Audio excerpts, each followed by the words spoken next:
Doctor Rajendra Prasad केंद्रीय कृषि विश्वविद्यालय में नई वैकेंसी आई है। तो चलिए इस नई वैकेंसी के बारे में आप सभी फुल डिटेल्स जानकारी देखिए। नोटिफिकेशन जारी हो गया है। इसमें देखिएगा पोस्ट तो असिस्टेंट, एलडीसी टेक्नीशियन और भी बहुत सारे पोस्ट है। तो आप में से कौन कौन इस फॉर्म को फिलअप कर सकते हैं, योग्यता, चयन प्रक्रिया, एग्जाम का सिलेबस, सैलरी, सभी चीज़ों के बारे में आप सभी को फुल डिटेल्स जानकारी देने वाले हैं। ये रहा दोस्तों आपके सामने ऑफिशियल नोटिफिकेशन। यहाँ पर आप देख सकते हैं डॉक्टर राजेंद्र प्रसाद केंद्रीय कृषि विश्वविद्यालय पूसा, समस्तीपुर, बिहार। तो कौन से वेबसाइट से आपको फॉर्म फिलअप करना है, सभी चीज़ों के बारे में आपको फुल डिटेल्स जानकारी एक ही वीडियो में मिलने वाला है।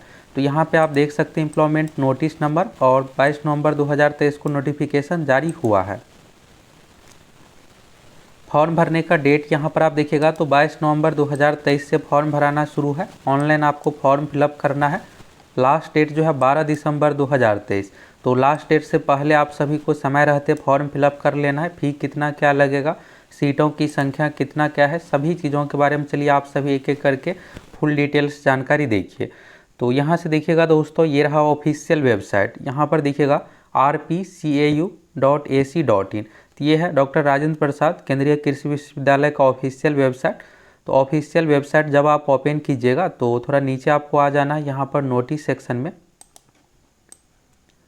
यहाँ पर आप देखिएगा नोटिस अनाउंसमेंट सेक्शन है, तो इस पर आप क्लिक कीजिएगा।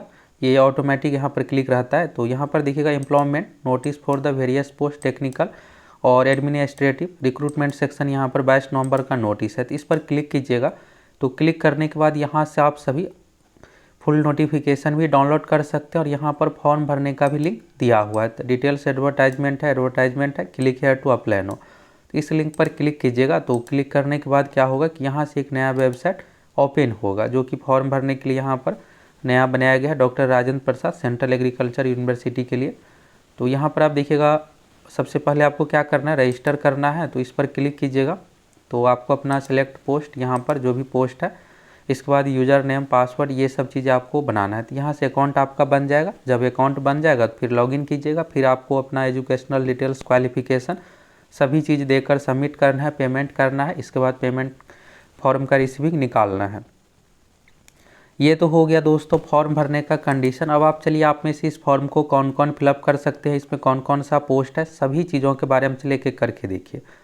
तो यहाँ पर देखिएगा सबसे पहले एप्लीकेशन फ़ी। तो यहाँ पर देखिए पोस्ट कौन कौन सा है, मेडिकल ऑफिसर है, इसके बाद असिस्टेंट यानी कि सहायक का हो गया, फील्ड फार्म टेक्नीशियन हो गया, लोअर डिवीज़न क्लर्क यानी एलडीसी का। तो अलग अलग तरह का पोस्ट है। और यहाँ से आप देखिएगा UR EWS OBC कैटेगरी। तो यहाँ पर 3 कैटेगरी के लिए देखिएगा तो फॉर्म का फी 1000 रुपये रखा गया है। इसके बाद SC ST दिव्यांग अभ्यर्थियों, महिलाओं के लिए नील है। तो अगर आप महिला है, दिव्यांग है, SC ST से है तो आपको कोई भी फॉर्म का फी नहीं देना है। ये हो गया। इसके बाद यहाँ पर आप चलिए एक एक करके सभी पोस्ट के बारे में देखिए। ये जो पहला पोस्ट है मेडिकल ऑफिसर यानी ये डॉक्टर से रिलेटेड पोस्ट है। तो इसमें देखिएगा क्वालिफिकेशन भी यही मांगा गया, MBBS डिग्री होना चाहिए। तो ये सब डिटेल्स यहाँ पर दिया हुआ है। तो ये तो आपके लिए है नहीं। चलिए अब आप में से जो है ये जानना चाह रहे होंगे T1 वाले पोस्ट के बारे में, फील्ड फार्म टेक्नीशियन के बारे में। तो नंबर ऑफ पोस्ट यहाँ पर दिया हुआ है। इसके बाद देखिएगा तो ये ग्रुप C का पोस्ट है और पे मैट्रिक्स लेवल 3 के अनुसार इसमें सैलरी मिलेगा। ये जो जॉब है दोस्तों सेंट्रल गवर्नमेंट का जॉब है, तो इसलिए सैलरी सारा कुछ आपको सेंट्रल गवर्नमेंट के अनुसार मिलेगा।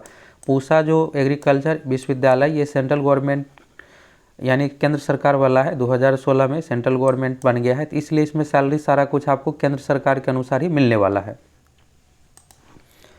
तो यहाँ पर देखिएगा एज लिमिट के बारे में, तो 30 ईयर एज लिमिट रखा गया है। तो अधिकतम उम्र की बात करें तो 30 साल हो गया। इसेंशियल क्वालिफिकेशन में देखिएगा तो मैट्रिकुलेशन यानी मैट्रिक मांगा गया, 1 साल का यहाँ पर एक्सपीरियंस होना चाहिए। नहीं है आपको तो ITI बस चाहिए। ITI अगर आपके पास है तो यहाँ पर एक्सपीरियंस की ज़रूरत नहीं है। तो यहाँ पर देखिएगा और में है ITI in the relevant trade, ये हो गया। इसके बाद देखिएगा प्रोबेशन पीरियड, तो ये 2 साल के लिए ये सभी जॉब में रहता है। आप सोच रहे होंगे क्या 2 साल के बाद हटा दिया जाएगा, तो ऐसा नहीं है। ये सभी जॉब में ऐसा ही रहता है, 2 साल के लिए प्रोबेशन पीरियड रहता है, इसके बाद फिर परमानेंट होता है। एकेडमिक स्कोर के बारे में यहाँ पर देखिएगा तो इसके बारे में यहाँ पर बताया गया है। ये एक्सपीरियंस आपको मिलेगा 25 मार्क्स इसके आधार पर है, इसके लिए टोटल 50 मार्क्स हो गया। और सिलेक्शन कैसे होगा तो इसके लिए एग्जाम का प्रक्रिया है, अरिथमेटिक लैंग्वेज टेस्ट 100 हो गया। इसके बाद जनरल नॉलेज 50 और जनरल एग्रीकल्चर संबंधित 100 क्वेश्चन। कंप्यूटर इफिशियंसी क्वालिफाई है और इसमें आपको एटलीस्ट 50% मार्क्स लाना पड़ेगा। मेरिट जो आपका 300 मार्क्स के आधार पर बनेगा, जिसमें 50 हो गया यहाँ वाला, फिर 100, 50, 100 इस तरह से, यानी 300। तो यानी देखिएगा यहाँ पर तो मार्क्स के लिए भी 50 अंक है। फिर इसके बाद रिटन एग्जामिनेशन यहाँ पर देखिएगा तो 250 का है। 100 का हो गया मैथ और हिंदी संबंधित, इसके बाद जीके 50 है, 100 है एग्रीकल्चर संबंधित। ये तो हो गया टेक्निकल वाले पोस्ट का। अब चलिए असिस्टेंट के बारे में देखिए। तो असिस्टेंट के बारे में देखिएगा तो नंबर ऑफ पोस्ट यहाँ पर दिया हुआ है और क्लासिफिकेशन ग्रुप बी का हो गया। 7 पे कमीशन के अनुसार लेवल 6 का ये जॉब है। 30 साल अधिकतम उम्र रखा गया है। तो असिस्टेंट सहायक वाले पोस्ट में जो मांगा गया, ग्रेजुएशन मांगा गया, बैचलर डिग्री होना चाहिए, साथ में कंप्यूटर नॉलेज होना चाहिए। इसके बाद देखिएगा यहाँ पर एग्जाम पैटर्न। तो यहाँ पर एग्जाम पैटर्न जो है एप्टीट्यूड टेस्ट, यानी कि इसमें मैथ रीजनिंग से संबंधित 100 क्वेश्चन पूछा जाएगा, 100 मार्क्स का एग्जाम है। इसके बाद है जीके 50 है, लैंग्वेज हिंदी इंग्लिश 100 हो गया और कंप्यूटर प्रोफिशिएंसी टेस्ट क्वालिफाई है। इसमें आपको 50% लाना पड़ेगा, लेकिन मेरिट आपका लगभग 70%, 75% लाने पर बनने वाला है। इंटरव्यू इसमें नहीं लिया जाएगा। तो फाइनल मेरिट जो आपका बनने वाला है 250 मार्क्स के आधार पर यहाँ पर देखिएगा दिया हुआ है। और ये सिलेबस जो रहने वाला है ग्रेजुएशन लेवल, लेकिन ये जिस तरह से जनरल कंपटीशन में रहता है वही पैटर्न इसमें भी अपनाया जाएगा। इसके बाद देखिएगा लोअर डिवीज़न क्लर्क एलडीसी वाला पोस्ट। तो यहाँ से देखिएगा एलडीसी में तो टोटल 12 पोस्ट है, जिसमें जनरल, ओबीसी, एससी एसटी कितना क्या सीट है इसके बारे में देख सकते हैं। 30 साल मैक्सिमम एज का कंडीशन है। लेवल 2 के अनुसार सैलरी मिलेगा। क्वालिफिकेशन की बात करें तो इंटरमीडिएट इसमें होना चाहिए और हिंदी इंग्लिश में टाइपिंग है तो 30 वर्ड्स पर मिनट और कंप्यूटर आपको चलाना आना चाहिए।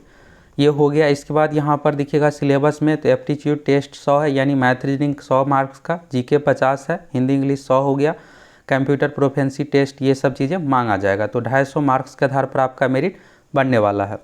तो यहाँ से आप सीटों की संख्या सभी चीज़ों के बारे में देख लिया। और देखिएगा यहाँ पर तो ये जो सीट है ना, इसमें बहुत ज़्यादा सीट नहीं है। मेडिकल ऑफिसर वाले में देखिएगा लेवल 9 का जॉब है, 2 सीट है। असिस्टेंट लेवल 6 4 सीट और इसके बाद टेक्नीशियन वाले में 16 सीट है। लोअर डिवीज़न क्लर्क में 12 सीट है। तो आप में से कौन कौन इस फॉर्म को भरने वाले हैं कमेंट करके ज़रूर बताइए। ये जो जॉब है दोस्तों सेंट्रल गवर्नमेंट का जॉब है, तो सैलरी भी आपको उसी अनुसार मिलने वाला है। तो सबसे पहले आपको क्या करना है, यहाँ पर आप में से कौन कौन इस फॉर्म को फिलअप कर सकते हैं इसके बारे में तो आप देख लिए। तो सबसे पहले आपको क्या करना है, फॉर्म फिलअप करना है ऑफिशियल वेबसाइट से, जो कि ऑनलाइन, और ये 12 दिसंबर 2023 लास्ट डेट है पेमेंट सभी चीज़ों का। तो पेमेंट करने के बाद, फॉर्म फिलअप करने के बाद सबमिट करना है। सबमिट के बाद प्रिंट निकलेगा, तो प्रिंट को आपको निकाल करके स्पीड पोस्ट से भेजना भी है, हार्ड कॉपी के साथ आपको भेजना भी पड़ेगा। तो इसके बारे में यहाँ पर दिया हुआ इंपॉर्टेंट नोट में, candidate send the hard copy, यानी आपको हार्ड कॉपी रजिस्टर्ड पोस्ट या स्पीड पोस्ट के माध्यम से भेजना है। ये एड्रेस दिया हुआ यहाँ पर देखिएगा, डिप्टी रजिस्ट्रार रिक्रूटमेंट सेक्शन यहाँ पर दिया हुआ है समस्तीपुर का। इस एड्रेस पर आपको सेंड करना है। और ये कब तक सेंड होना चाहिए, तो 19 दिसंबर 2023 लास्ट डेट रखा गया। स्पीड पोस्ट या फिर रजिस्टर्ड पोस्ट के माध्यम से, यानी डाक के माध्यम से आपको भेजना है। तो 12 दिसंबर लास्ट डेट है, एक सप्ताह का डेट दिया गया है। तो यानी आपको इस अनुसार भेजना है जिससे 19 दिसंबर तक पहुंच जाए। इसके बाद पहुंचेगा तो फिर रिजेक्ट कर दिया जाएगा। तो ये हो गया। तो फॉर्म आपको ऑफिशियल वेबसाइट से फिलअप करना है। 12 दिसंबर लास्ट डेट है। सीटों की संख्या के बारे में आप सभी देख लिए, यहाँ पर ऑफिशियल वेबसाइट दिया हुआ है। और फॉर्म आपको बिल्कुल सावधानी से फिलअप करना है, कुछ भी चीज़ें यहाँ पर गलत मिस्टेक ये सब नहीं करना है। अगर आप इनकम्प्लीट आवेदन करते हैं तो आपके आवेदन को रिजेक्ट कर दिया जाएगा। तो इसके बारे में यहाँ पर बताया गया है। तो यानी आपको पूरी तरीके सही तरीके से आवेदन फिलअप सारा कुछ करना है। इसके बाद यहाँ पर आप देखिएगा और भी बहुत सारे निर्देश दिया हुआ है। तो फॉर्म भरने से पहले आप इसको पूरा पढ़ना चाहते हैं तो पूरा पढ़ सकते हैं। और इसमें जो भी मेन चीज़ें था, आप में से कौन कौन इस फॉर्म को फिलअप कर सकते हैं, कैसे क्या सिलेक्शन होगा, सभी चीज़ों के बारे में देख लिया। और ऑफिशियल वेबसाइट तो शुरू में ही आप लोगों को बताए थे कैसे क्या फॉर्म फिलअप करना है। वीडियो को पूरा देख लीजिए, फिर आपको संपूर्ण जानकारी मिल जाएगा।